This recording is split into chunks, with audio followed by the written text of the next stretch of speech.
What's up everybody, welcome to another episode of News2Gamers, the centre of the universe for everything gaming. I'm your host Simon Hill and we have another awesome show lined up for you. Let's get to it, shall we?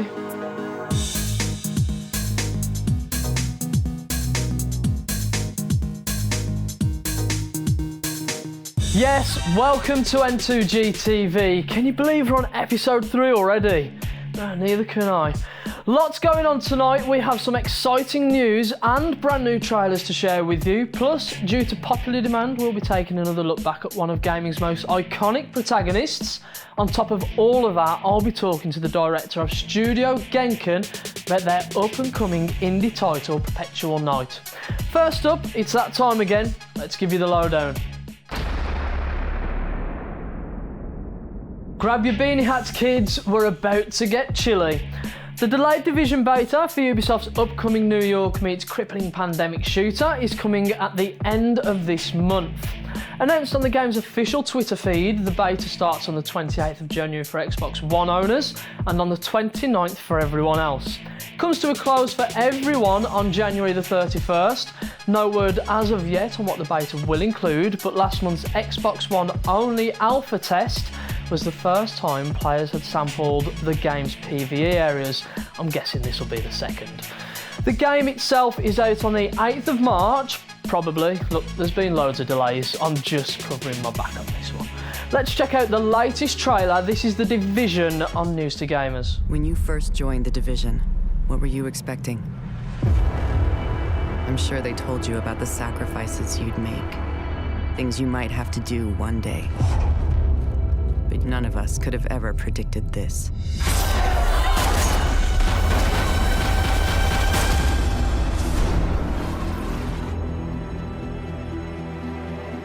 Now, if there's any chance of putting the pieces of our city back together, then this is all up to you.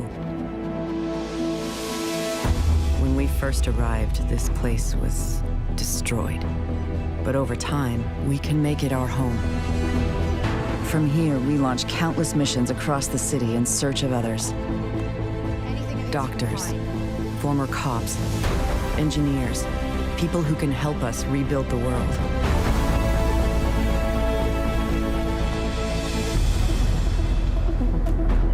Out there, you'll need all your training and equipment.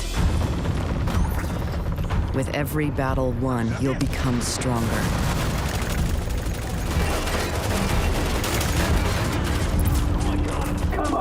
Come at me!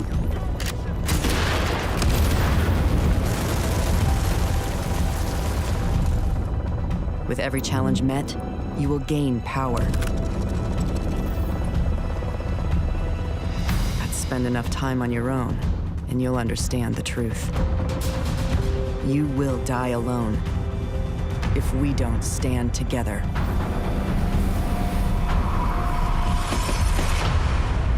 Other agents have set up safe houses throughout the city.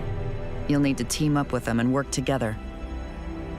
We have to rely on each other's strengths to save what remains and give New York a fighting chance at something we thought was lost.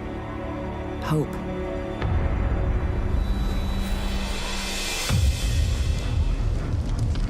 We need to work together and combine our skills.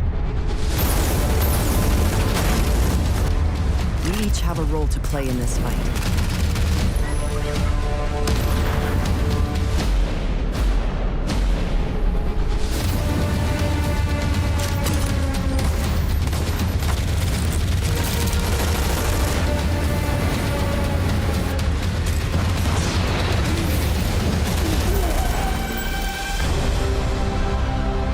You are here for a reason.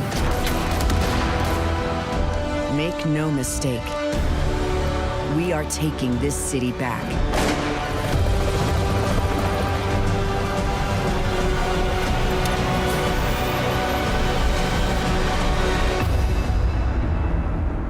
And on your journey, you will find a place beyond those walls.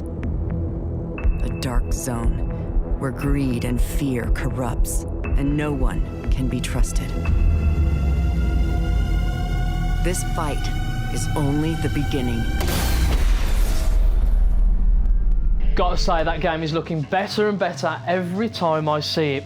Now, developer Harmonix are bringing grunge to the Rock Band 4 store, available on PlayStation 4 and Xbox One. They include Soundgarden's My Wave, Stone Temple Pilots' Wicked Garden, and Temple of the Dog's Hunger Strike. Hunger Strike features dual lead vocals from Chris Cornell and Eddie Vedder, which according to Harmonix makes for great vocal gameplay, in addition to the phenomenal guitar, drum and bass parts. Soundgarden's My Wave is from the band's hit album Super Unknown, and Stone Temple Pilots' Wicked Garden has never been commercially released, though still considered a career-defining song. Each song you can purchase for $1.99 a piece. If you want all 3 songs, you'll have to buy them individually. No package options here. And if you want even more new songs, you're in luck. The original Rock Band's Song Export Pack is now available for PlayStation 4 users in the United States. Sadly, it's only available if you've previously purchased and exported these songs to your older consoles. The developer is currently working on the exports for Xbox One and the European PlayStation 4 players. Right, okay, everyone who had an active PlayStation Plus membership during the recent PSN outage is getting a 1-day extension to their subscription, according to an email going out to current users. Included in the email is a unique code for the extension credit that must be redeemed by March 31st, 2016. Once you redeem the code, the extension will automatically be applied onto the end of your existing membership.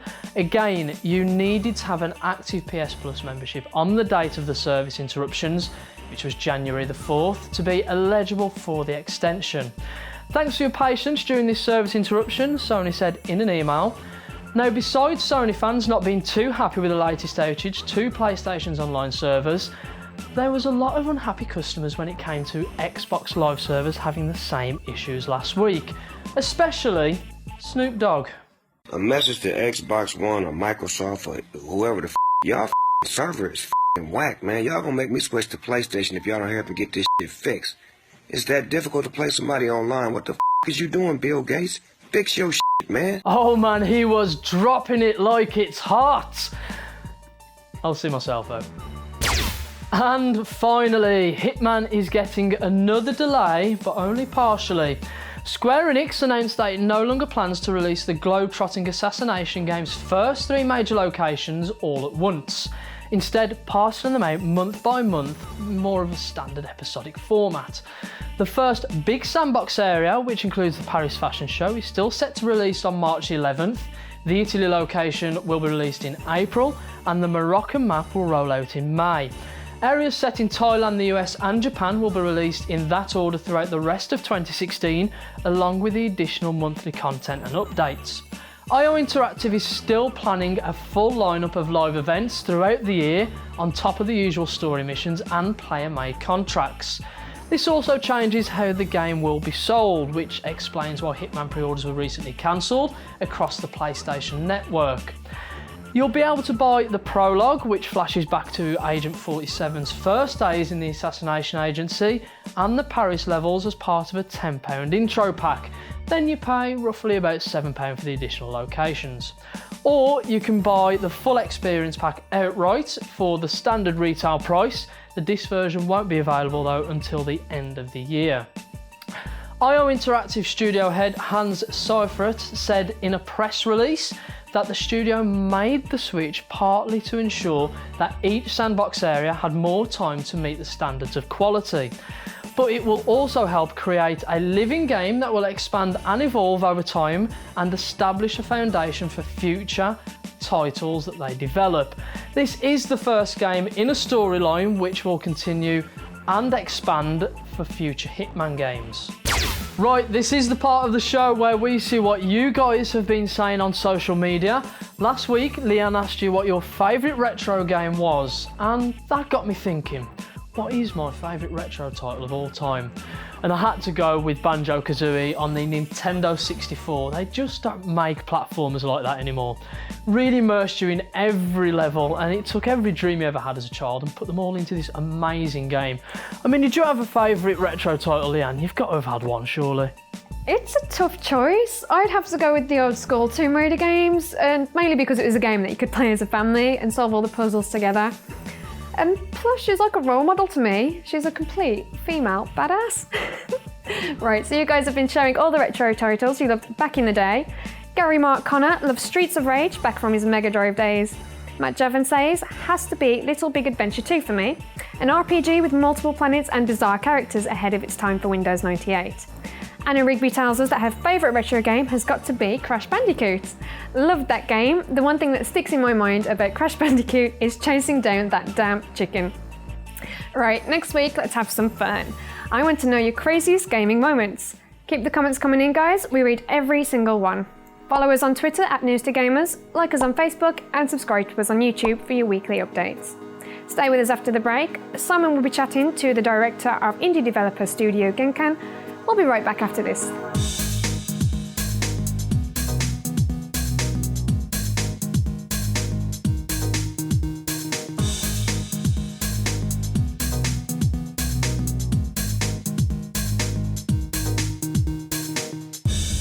Hello and welcome back to News2Gamers. I'm now joined by a very special guest. I'm joined by Craig Green, director of Perpetual Night, head of Studio Genkan. Hello. Welcome to the show. Nice to meet you. We've got some.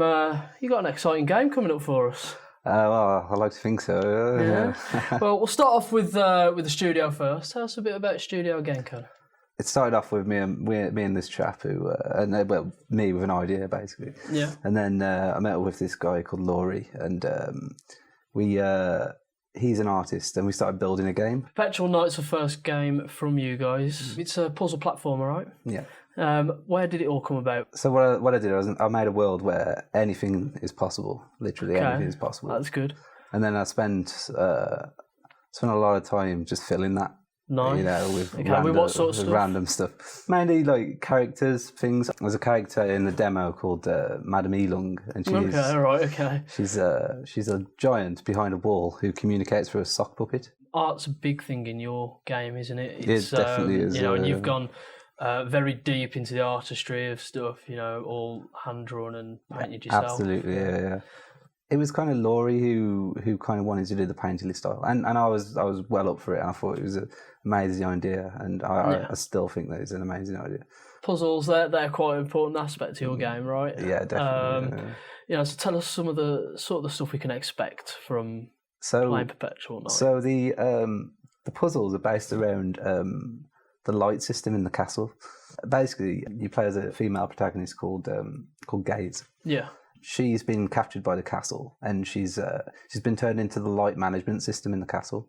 So the castle give that job to her, and the light is like the lifeblood of the castle, flows through the castle, and when you come into contact with it, you change basically, and you've got different abilities. Yeah, it sounds like you've got a creative project and a good creative team behind you as well. So it's absolutely, yeah. I think everybody's just the really creative people, and like that just know what they're doing. And when you work with people who know what they're doing, you know, it just everything cements together, you know. Yeah. Well, absolutely fantastic talking to you, Craig. Thank you very much for coming on the show. Thank you very much. Guys, check it out. And this is Perpetual Night. These guys are building an absolutely fantastic game. And before we go, you are actually looking to start the Kickstarter pretty soon as well, aren't you? We are, yeah. We're going to get the Kickstarter going probably late February.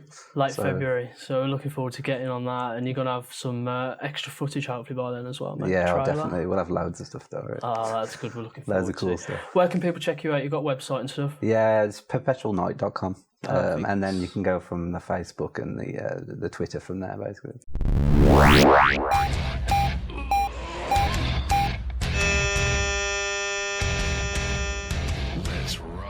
Beginning its life as a scrolling platformer in 1991, Duke Nukem has reached the status of a cult classic over the years. Some might even consider it a household name, but only if your household is full of the types of people most of us cross the street to actively avoid.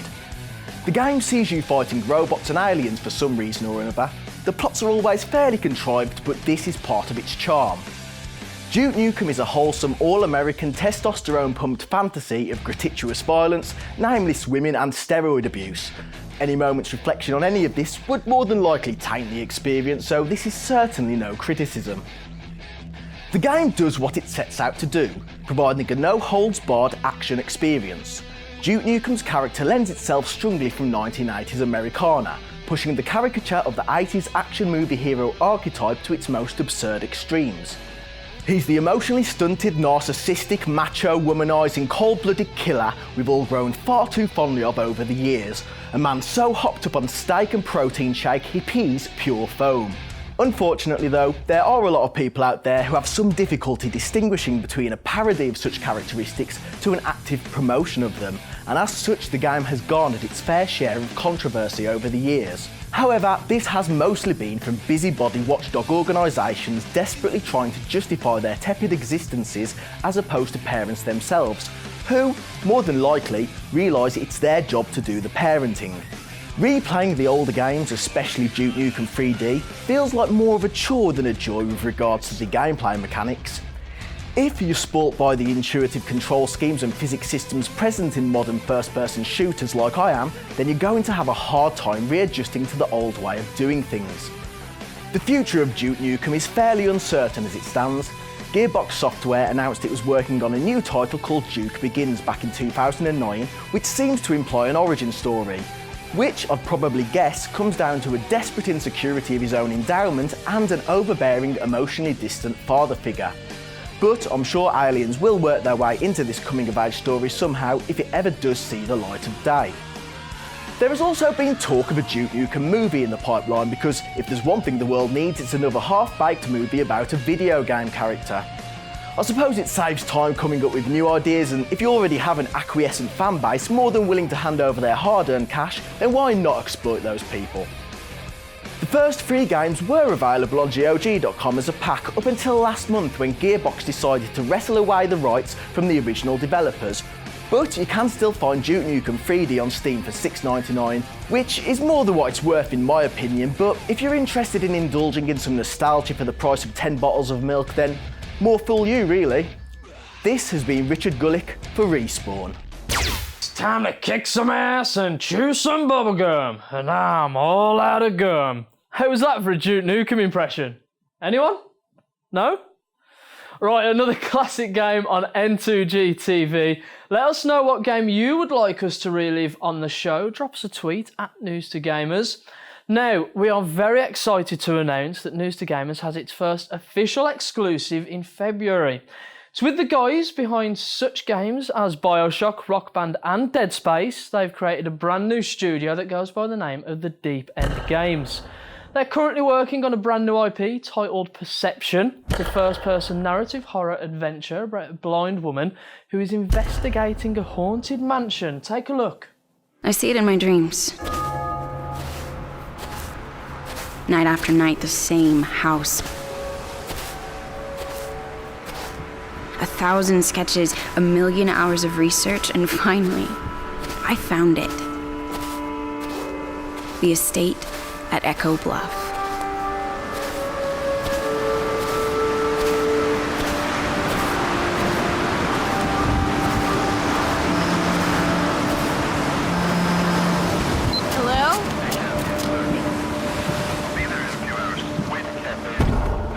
Listen, I need to do this.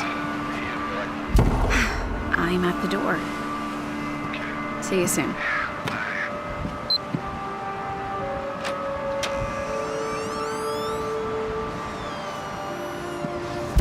Okay, now why am I here?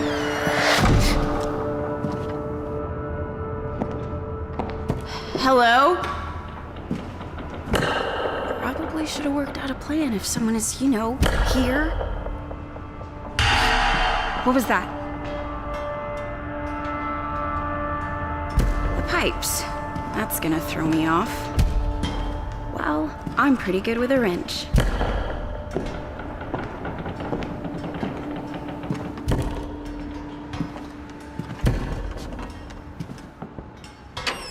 Come on, house. Show me what you got.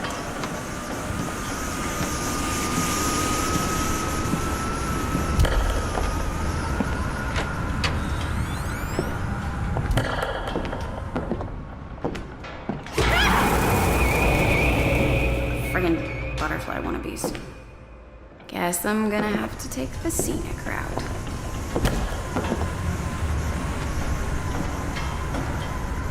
Have you come to play? Oh, hell no.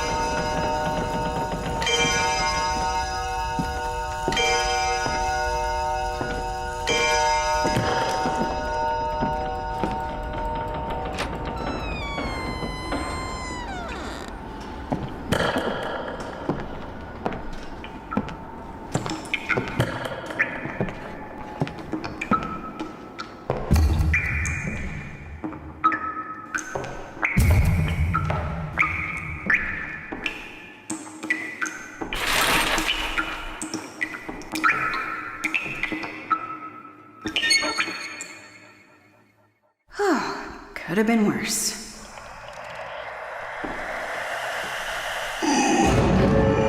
Hello?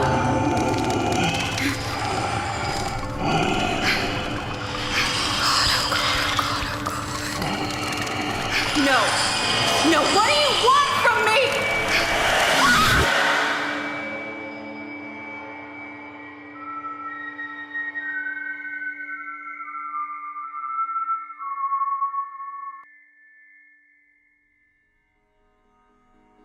Sure, you'll all agree that game looks absolutely incredible. Right, that's the end of the show. Tune in next week when we've got a special panel to talk about Nintendo's future. It's News2Gamers, keep it locked.